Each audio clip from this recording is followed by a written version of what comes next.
by detailed studies is a question mark. So these are the reasons for that.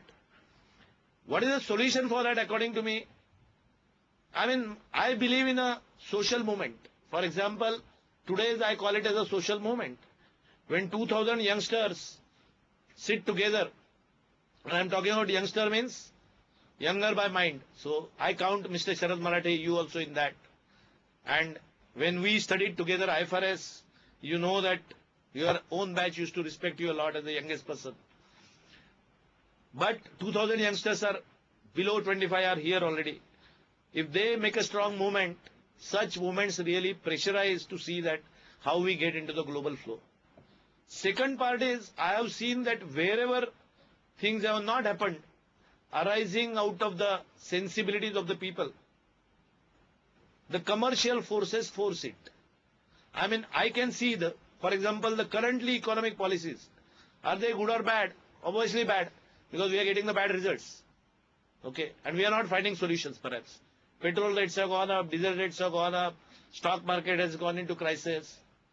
And everybody knows that IFRS can get a free capital flow. Why not adopt IFRS as it is? If we don't do it by legal force, a day will come, it is happening by commercial force. Because when the companies will go into recession, unemployment already started, including for chartered and cost accountants. Straight away the situation of recession comes. What is the choice for this? Right from Lord Bernard Keynes, economist, days it has been said that you must pump in money. Now for pump in money in past there was government, but if government doesn't have money, the only money left solution is FDI. So my strong belief is that I have no doubt that IFRS will get commercially forced on us. And if it doesn't get forced to the law, most of the companies will go privately for FDI, make their IFRS accounts, and IFRS will come indirectly. And that's how I said that 57% of the companies in India by value are already working on IFRS, primarily because of the need of foreign capital. So to my mind, and the world which I am living in, where I eat, drink and sleep over IFRS, IFRS has in substance already come into India.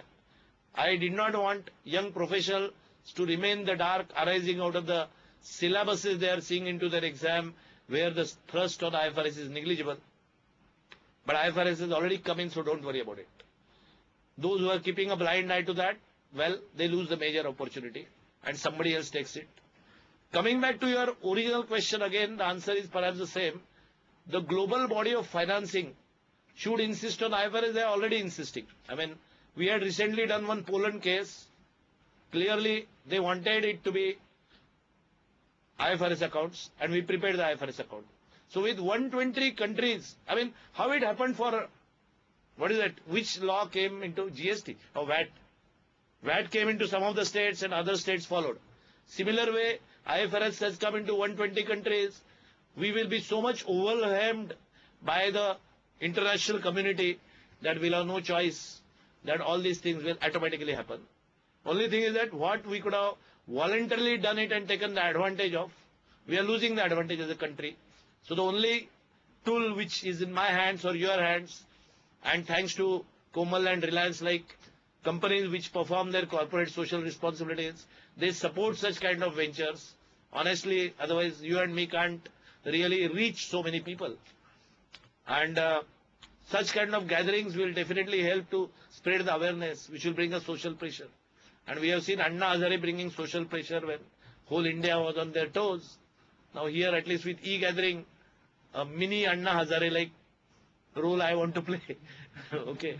But of course, these are too big a shot. Thanks a lot, Mr. Sharad Marathe. And I'm happy that everybody is able to see you. And you are an inspiration to lots of youngsters.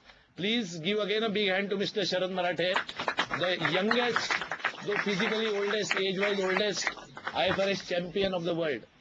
We can shift to now Bhubaneswar. Thank you, and we are shifting to Bhubaneswar.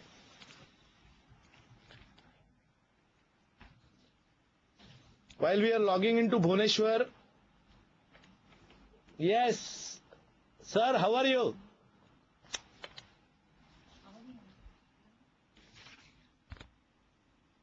I had the privilege of going to Bhubaneswar thanks to Jyoti Das, and I must say that He is very, very enthusiastic and I got a lot of punya. Yes, Mr. Jyoti Das. Good evening, Mr. Bhave. Good evening. How are you? I am also Good. very fine, thank you. And Very good. really, your presentation was very, very interesting, and you made easy interpretation of all the serious matters to the young public. And I'm really impressed. And I was watching you. all your deliberations, and as usual, you are very, very interesting. And while you are deliberating, you have made things very easy, made a very simple analysis of the critical subjects like this. Thank you very much. I welcome you again to Bhubaneswar and when you like to come. Thank you. I have no I am questions. ready actually. anytime. I am ready anytime because I want to have Jagannath Puri Punya again. So You are welcome. you get an opportunity to ask a question because you are calling from remote location. In fact, I have no questions actually. Only thing that I could note from your statement that the intangible assets which were being shown as a mining right, now that has been done away in the Schedule 6. That's a good thing. That is what I have only, taken note of. But with respect to IFRS, I have no questions.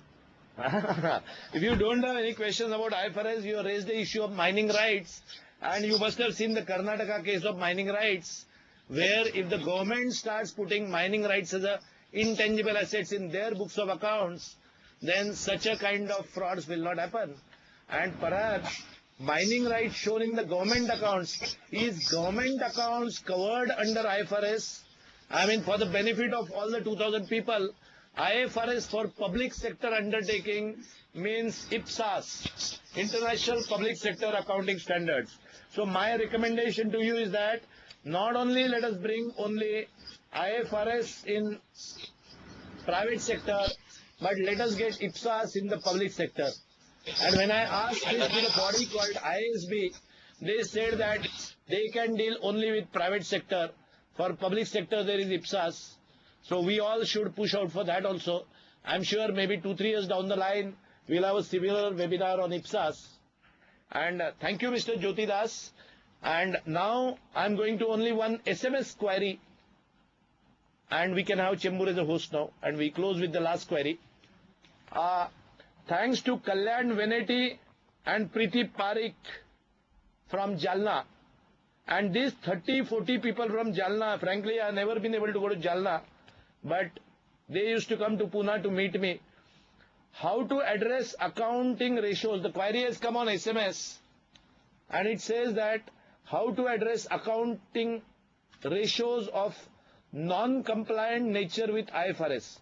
Average date period ratio uses sales as a denominator, which is duties and taxes, which is net of duties and taxes, but numerator is trade receivable, which includes duties and taxes. Right. Now, very frankly, IFRS provides the ratios to be calculated in substance. So, if the accounting ratios are of non-compliant nature, it has nothing special to do with IFRS, honestly, because I remember when we were taking sales as a denominator, we used to add up for the purpose of ratio calculation the duties and taxes also, other than refundable duties and taxes. So really, IFRS doesn't make a difference as far as the ratios are concerned. And the disclosure ratios are done more for MIS purposes. And that's where the answer to your question is. I have many queries, frankly. My BlackBerry is full of 122 SMS and unread. So with that, I think we'll have to wind up. I thank all of you. Can you go to my picture?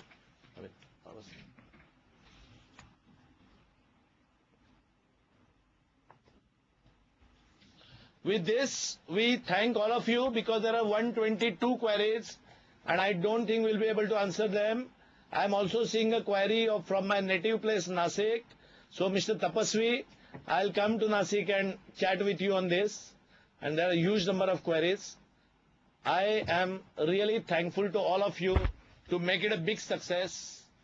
I request Mr. Murthy to say a few lines before we close. He is from Guinness Book Observer. Please, sir. Thank you, Mr. Bhave, for giving me this opportunity to be with you for the second time. In fact, last time also I had a very unique experience of knowing, and thereafter, as you know, that you have come and shared your knowledge with our students in the institute. To sum it up, I think you have brought out a lot of unique features of the IFRS and how corporates and companies can benefit by implementing IFRS, how to bring in more transparency, and how to bring standardization. And most of all, in fact, it was a awakening to me saying that if we have to really get more of FDI into the country, I think IFRS is the only way ahead. And with the latest standards and the clauses which have been implemented, I'm sure a lot of corporates are going to implement. And another heartening development is that, as you said, 57% of the companies by market value are already working into it. And with, I'm sure with the political will and the government support, we should be able to get out of the bandwagon of IFRS. As you rightly said, India has got a huge number of intellectual capital, a lot of trained people available. We have the infrastructure, we have the knowledge, and the only thing is that we have to go ahead and implement.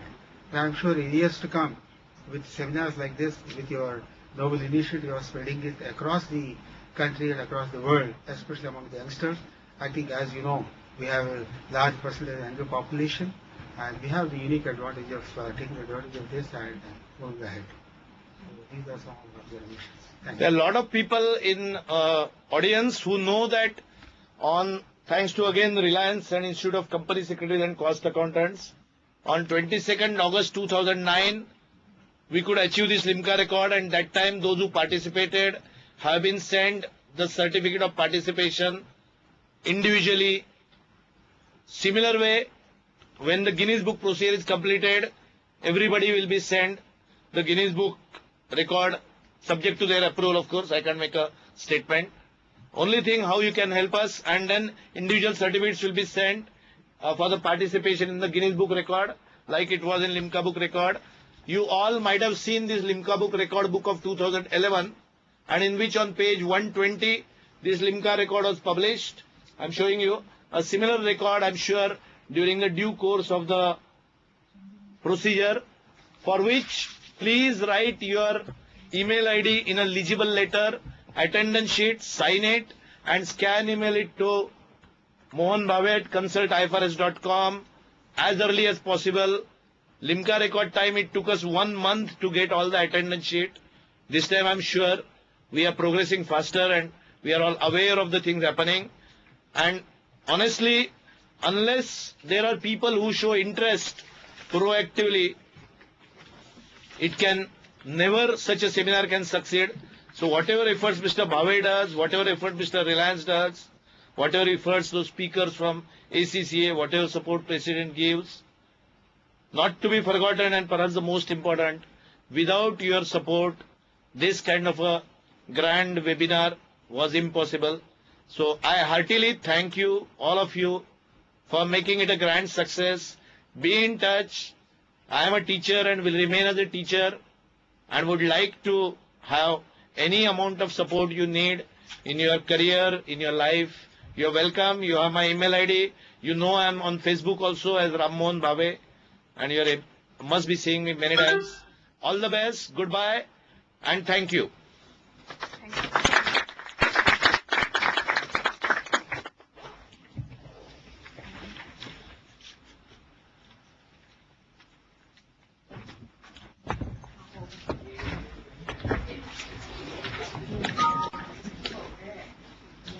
Thank you, sir. It was very informative. Thank you. So, mute पे डालना है.